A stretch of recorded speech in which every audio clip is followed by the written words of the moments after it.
Hey Legacy Builders, spend 15 minutes with me tracking my money movements and spending. And welcome if you are new. If you're watching me for the first time, my name is Tasha. My husband and I have 4 children, 3 boys and a girl, and we are pursuing our family's financial freedom. Every week I track expenses that are coming from my operating account. In months past, we were using our credit card and we got into credit card debt because life was happening. We added a new baby to the family, which is baby number 4. We had just life happening, and so we've decided to shift our mindset from using the credit card 100% of the time to using actual cash. So whatever is in this operating account is what we're using, and we're budgeting mostly for savings and investing.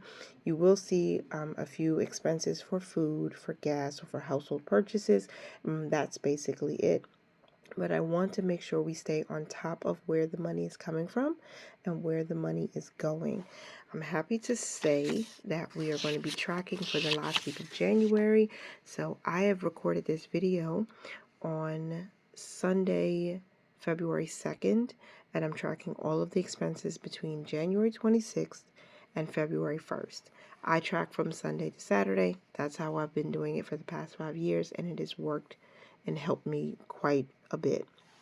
So January 26th was a no spend, and what I didn't show you, which I will try to show you hopefully when we get to close to the end of tracking all these expenses, is that at the end of week 4 we had a balance of $35.56 in our operating account. That money was basically what was left over from the last paycheck, and also it was enough to cover our investment. So I have an IRA through Fidelity, and every week I've set it up to be automatically transferred $35 over to that account. And I had a little hiccup because I was trying to prepare myself for an ATM fee that I thought I was going to incur. So I transferred $3 from our mortgage account into this operating account, and that threw me off because I inverted the transaction. So I was like, what the heck did I do? So I got a little frustrated, but it's okay. We all get frustrated sometimes. I was like, forget it. I got my white out and I said, okay, let me not even try to figure out what the balance was before, because I mixed up the transactions. We still ended up with $3.56 after Fidelity took out that $35 to be invested. And that was on the 27th. Now, on the 28th, the first part of my husband's income came in. Now, we only use a portion of my husband's W-2 income, and it's automatically transferred into this Capital One 360 account. And on the 28th, that was $500. So the rest of whatever income he makes stays behind in our brick and mortar account, our joint bank account. And then on the 28th, I pulled $20 from my Ibotta, so that did hit, and that was just $20. And then also we had a transfer to our bills account for $3, well, from our bills account. No, y'all, I'm sorry. $3 went to our bills account. We used that money basically because I did not get charged that ATM fee, so I just put that money back. On the 28th, Amazon sent me $5.57 because I am an Amazon affiliate, and also I have books like the current budget book that I'm working in selling on Amazon, and KDP is the one who pays us. So that brought our balance up to $526.13. And then my youngest son gets $1 transferred to his savings account every single week. This will be changing in February, but you'll see that if you watch my February budget reset, how we're shifting some things for our savings. The 29th of January was a no spend. Nothing came in the account and nothing went out. On the 30th, the second portion of my husband's income did hit for $500. And these deposits, they're set up automatically, so no matter what happens, even if it's a holiday, the money's going to come in. So after the second part of his paycheck hit, we had a balance of $1,025.13. And then I bought some gas, and I had $15 budgeted, but the gas tank was nearly full, so I only had to top it off. It came up to $11.45. Like, that was awesome. So after I bought the gas, that brought us down to $1,013.68. And then I used my joint account debit card to purchase food, and I got mixed up. So we spent $30 to buy some groceries, and so I Zelled to myself, basically to ourselves, the $30 that I had spent. That brought our balance down to $983.68.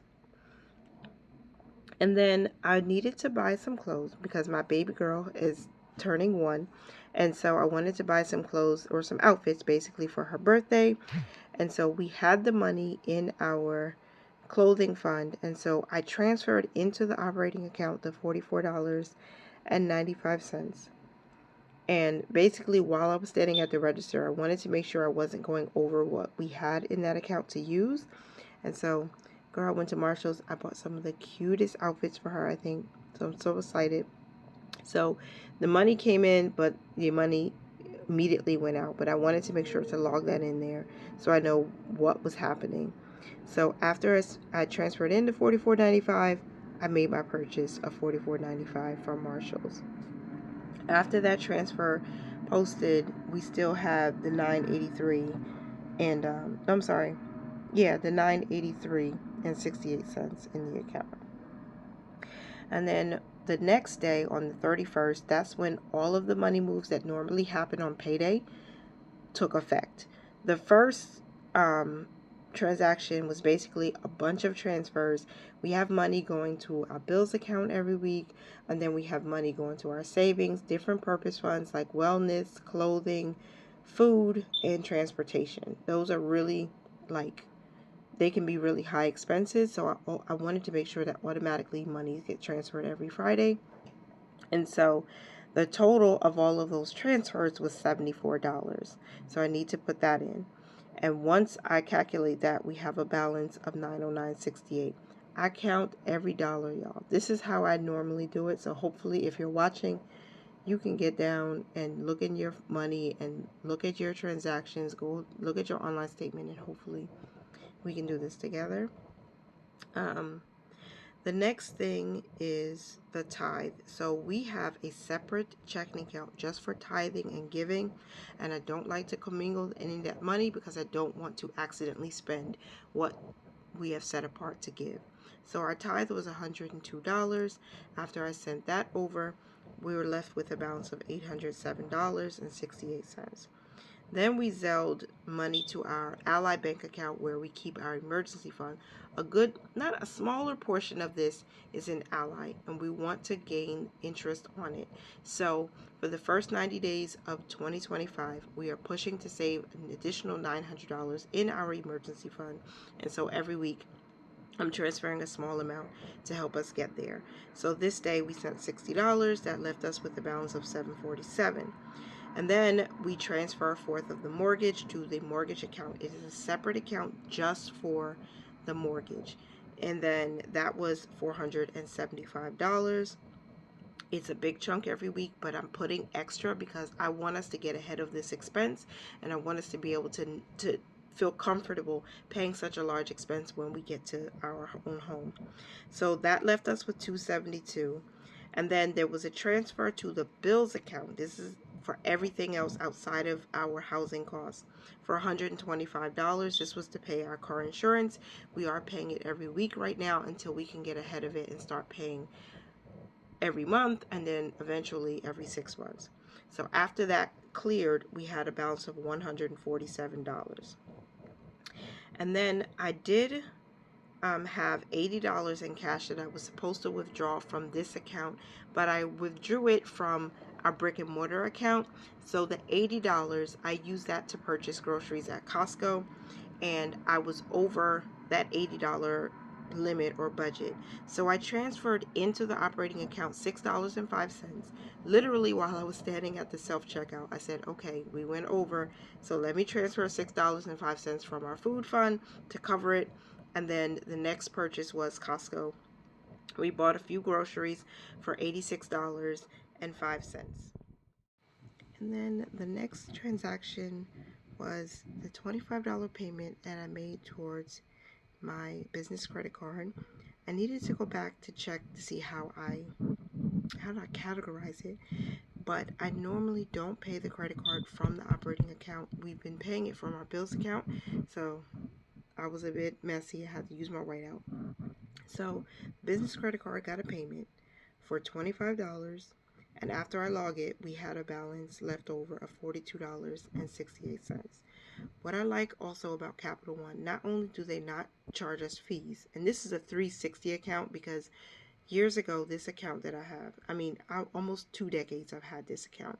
It was ING Direct, and at the time they were giving us like 6-7% interest, but Capital One, bought them out. They renamed it to a Capital One 360 account, and you know, the interest is not that great, but we got 1 cent. So I added that 1 cent to our balance, and this is how we got to an ending balance for the 5th week of January, $42.69. And so I'm just going to use a highlight to close this out. This is like, we're done with January. We finally got to the end, and we tracked every single penny. So we're not surprised at what we have when we're going into the new week.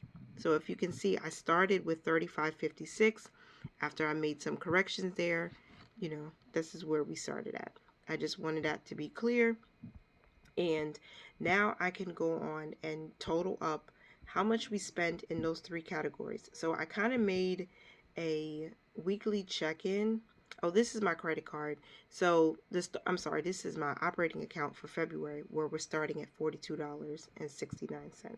So I want you to see that once we finish with January, we have a clean slate. We're going into February ready to go, knowing exactly how much we have to work with and what we're starting with. So right now what I'm going to do is total up all of the expenses that we had for food and for gas and for any household expenses. Basically, I'm referring to the last budget by paycheck for the month of January, y'all. Sorry. So for January 31st, we did budget $30 and we spent that $30. If you saw on the screen, we transferred the 30 over to our joint account, and that's what we used. And then I also wanted to track the gas. I'm happy that we finally got to a point where even though the budget is tight, we're sticking to the budget as much as possible. Even if we have to use every penny of what we budgeted, we're not going over. We're trying our best not to go over where we were, because we don't want to keep paying ourselves from savings. We want to be able to keep those savings right where they are until it's absolutely necessary. So for gas, I did budget $15, and we spent $11.45 to top up the gas tank. And then for household, I didn't budget anything, nothing. And so that $0 is still $0 because I didn't purchase anything for the household in the 5th week. And I do have cash that I keep in my wallet, and then we have cash in other places. Like, it's always important to keep a little bit of cash on you. You never know what was going to happen. So if whenever we needed something and it was an emergency, we didn't budget for it, we have an emergency stash of cash to use. So, but I don't think I needed to in the last week of January. So if we're looking at where we are, we actually were under budget for the 5th week of January, which is amazing because the 1st week of January we were over budget by nearly $40. In the last week, we're $3.55 in the black, which I like. Now, normally I reallocate that money. It doesn't just sit in the account doing nothing.